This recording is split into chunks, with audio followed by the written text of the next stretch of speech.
are some variants that are amphibious in nature where it can crawl in a water environment but with a limited speed capability. Wow. AV8 Gembita. Apa ini guys? Kendaraan berperisai nasional. Keupayaan AV8 Gembita. Berenang dan kelajuan 8 km. Halangan mereda.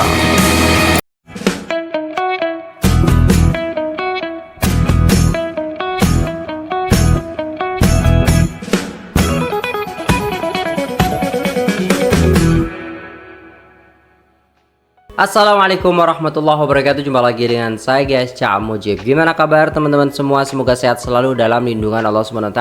Dijauhkan dari segala mara bahaya, malapetaka, bencana dan balak serta berbagai macam penyakit. Amin amin ya rabbal alamin. Oke guys, kali ini kita akan reaksi sebuah video yang di-request oleh teman-teman sekalian. Ini gila sih guys, AV8 Gembita. Kita akan lihat bagaimana kecanggihannya dan bagaimana keunggulannya. Jadi jom kita tengok video kali ini. Buat teman-teman semua yang mau belanja, silahkan bisa cek link di deskripsi atau link yang ada di keranjang ya guys ya. Teman-teman bisa belanja apa aja setelah teman-teman istilahnya klik link di sini. Oke, jom kita simak videonya. Let's go.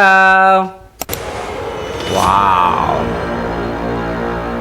AV8 Gembita. Apa ini guys? Kendaraan berperisai nasional. Wow.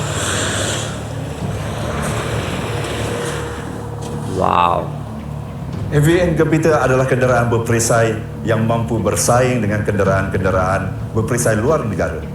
Tapi apakah kelebihan yang ada pada kenderaan ini? Dan apakah teknologi terkini yang digunakan? Jom kita saksikan. Keren banget. Kenderaan AV8 ini dia ada all-wheel steering system, di mana ke-8 tayar tu boleh digerakkan semasa kita membuat pusingan. Jadi itu memberi kelebihan sebenarnya untuk kenderaan ini bergerak dalam keadaan persekitaran muka bumi di Malaysia ini. Dalam kenderaan kita sebelum ni kita ada Scorpion. Kita ada Seatmas, which is kalau Scorpion dia mempunyai 4x4 punya wheel dan Seatmas 6x6, tapi AV8 ni mempunyai 8x8. So kesemua tayar berfungsi all wheel steer. Bila kita nak pergi untuk beroperasi, kita tidak memerlukan kenderaan sokongan logistik. So kita menggunakan roda, kita just boleh drive terus di atas jalan raya lah, tanpa perlu ada loader untuk mengangkut dari satu tempat ke satu tempat lah. Kalau kita tengok dari segi suspension system, so suspension system menggunakan air suspension system dan menggunakan air bellow so maknanya dia sendiri individual suspension system yang mana kalau kita masuk dalam kereta tu dalam keadaan comfort lah, tidak seperti sebelum ni so menggunakan spring. There are some variants that are amphibious in nature where it can crawl in a water environment but with a limited speed capability. Dia ada model amphibian, dia boleh berenang, dia boleh cross country tu memang biasa lah, tapi berenang dengan kelajuan 30 knot tu memang dah penat lah. Untuk RPZ Kondo 4x4, dia tak ada untuk macam driver workstation, komando workstation. Bagi kenderaan AV8 ni, dia ada komando workstation, driver workstation, gunner workstation. Mana yang dalam tu ada map di mana semua dikontrol oleh commander, driver dan gunner. The other features from the AV8 is such that anti-tank guided weapon which has missile capabilities, the surveillance which is able to detect movement and such in a kilometer-long radius.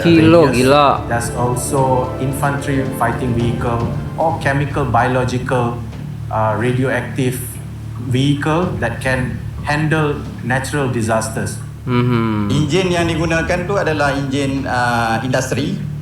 So kalau ada di kawasan terdekat tu, contohnya enjin Gembita yang kita gunakan tu rosak, so kita boleh ambil enjin industri tu untuk pasang di kenderaan kita lah. Okey. Kalau dari segi untuk painting, memang dia agak unik sikit disebabkan dia pakai kita pakai cat anti infrared Anti-infrared ni maksud dia satu dia ada penyamaran daripada salah satunya kamera thermal untuk malam punya.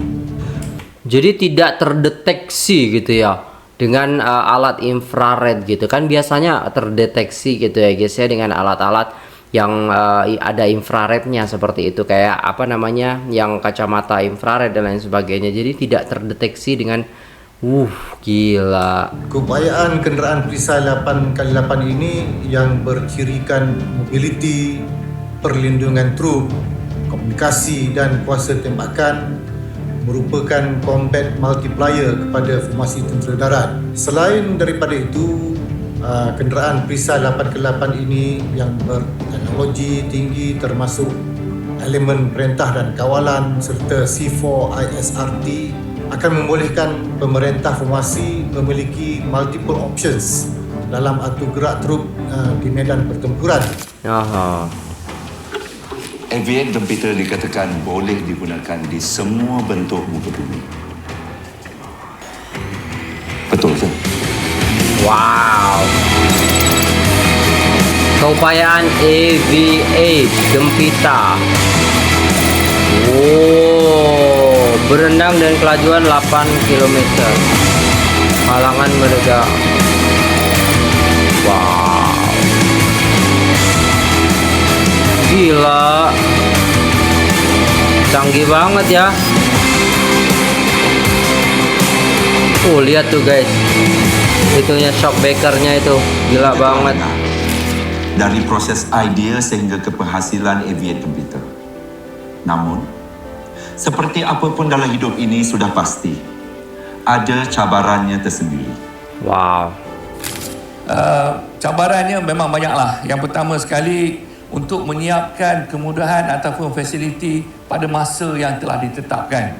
Kita tahu perolehan ni kontrak LOA dapat pada 2011, manakala kontrak sign pada 2012. 2014 sepatutnya kita perlu mengeluarkan kenderaan di pekan.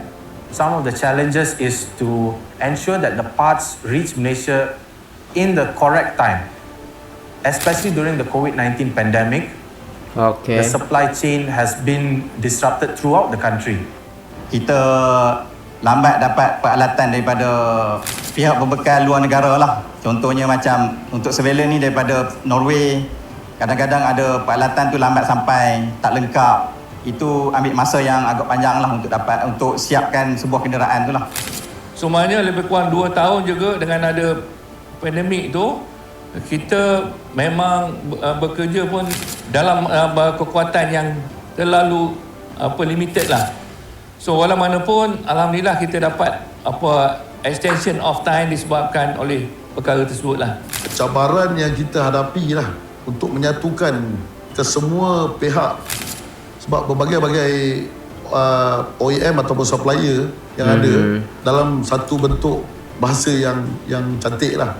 Sebab OEM ni datang dari pelbagai negara. Dia masalahnya adalah daripada segi cara bekerja. Setiap OEM ni cara bekerjanya adalah berbeza. Dia ada standard masing-masing lah. Daripada welder sampai ke bahagian mengecat, memang ada cabaran-cabaran yang kadang-kadang kita tak jangka, yang mana melibatkan daripada segi nak menghasilkan satu kualiti yang baik. Apabila kita buat kerja-kerja untuk blasting untuk satu hal tu, luar dan dalam, kita akan pakai full set PPE. Jadi dia ada dalam satu bilik khas dengan panas, terkurung. Lepas tu dalam masa 14 hari mesti kita blast hal tu untuk siap. Cabaran dia dari segi kita perlukan dapat approval daripada banyak pihak. Macam mana kita buat adalah kita buat planning yang awal. Jadi perancangan awal adalah sangat penting untuk melancarkan perjalanan barang-barang yang dibawa masuk untuk seterusnya kepada assembly proses lah. The challenges dia on the parts itself lah. So barang-barang yang kita AVA ni bila kita simpan dia ada some components yang kena buat maintenance. So dia ada Corsa activity, and then kita kena monitor the humidity dia, sebab items basically kebanyakannya daripada OEM, which is our biggest OEM is FNSS lah. So you know Turkey the 4 season punya country, dan kita guys ni panas dan lembab, so kita punya challenges untuk maintainkan supaya tidak karat dan lain sebagainya macam tu, untuk dia maintain elok lah. Alhamdulillah dengan usaha sama semua pihak, antara dalaman DevTech dan kita dengan tentera pun memberi sokongan yang padu pada kita untuk kita menjayakan setiap ujian tu. Alhamdulillah semua cabaran tu kita boleh selesaikan lah. Wow, keren banget guys ya, penampilannya juga keren banget gitu ya guys ya. Itulah tadi Doku AV8 Gempita ya guys ya, AV8. Wow, gila. Harap sangat sesuatu hari nanti Jurutera yang bekerja dengan syarikat peralatan ketenteraan di luar negara dapat kembali ke negara bagi menabur bakti dalam penghasilan aset peralatan ketenteraan negara. Wow, keren sih guys ya. Harap lebih banyak lagi R&D di masa hadapan, jangan harap bergantung teknologi dari pihak luar. Jadi memang dibuat sendiri gitu ya kan, di apa namanya ya guys ya, dirakit sendiri dengan banyak istilahnya keunggulan-keunggulan yang diberikan ataupun keunggulan-keunggulan yang diciptakan seperti itu ya guys ya. SIPMES kereta perisai bermeriam, kenapa Gempita tidak dipasang meriam macam SIPMES? Sayang betul, SIPMES sudah dibuang. Oh iya ke? Turret yang lebih besar sesuai untuk model baru Pars Alpha HX8, harap di tag GV untuk model ini pula. Cantik lah guys ya, keren sih guys ya. Bagaimana istilahnya Malaysia mempersiapkan banyak alusistanya yang sehingga istilahnya banyak juga istilahnya kegunaan dan juga keunggulan-keunggulan yang mungkin tidak dimiliki oleh alat-alat tempur yang ada di luar negeri juga ya guys ya. Ya itu ya guys ya, tapi udah gimana mau ngomong ya, setiap negara punya istilahnya kelebihan dan kekurangannya masing-masing, dan kelebihan itu kita jadikan istilahnya penyemangat supaya kita lebih berkembang lagi, dan setiap kekurangan kita jadikan pelajaran sehingga kita bisa memperbaikinya, seperti itu ya guys ya. Oke, itu dulu videonya, terima kasih sudah tengok video ini sampai selesai. Jangan lupa like, share, dan subscribe. Saya pamit untuk diri, assalamualaikum warahmatullahi wabarakatuh.